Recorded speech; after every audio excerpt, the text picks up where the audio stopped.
شبی که مادرم مهمانی من بود،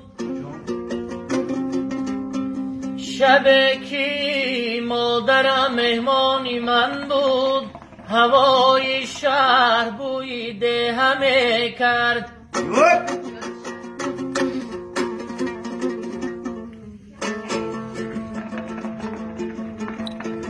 از آنکه قبلگاهم بستری بود، دعا و سجده سوی دهمه کرد.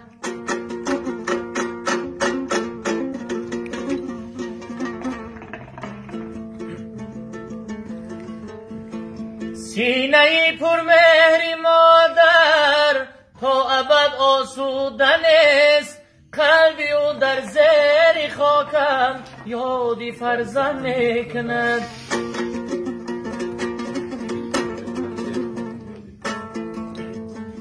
گر ببینم مادر را یادی مادر میکنم، لحظه از آبی چشمم میجراتر میکنم.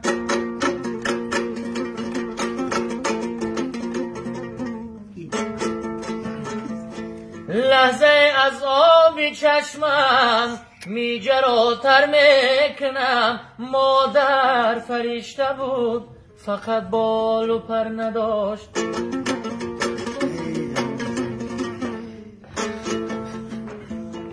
مادر فرشته بود فقط بال و پر نداشت. شاید که داشت بال و پر اما خبر نداشت.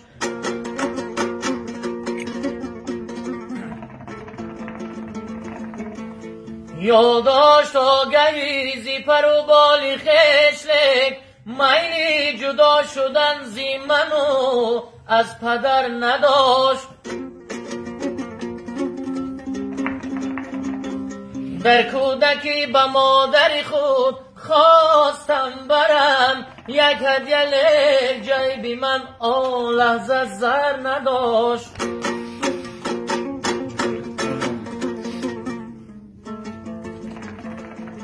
مادر فرشته بود پری خود کشاد و رفت.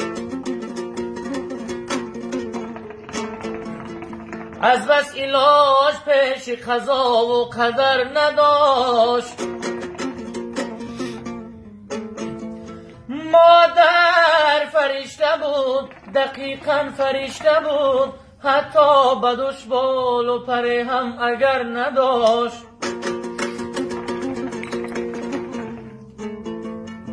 مادر فرشته بود که گفتا که پر نداشت، فرزند بود بال و پرش خود خبر نداشت.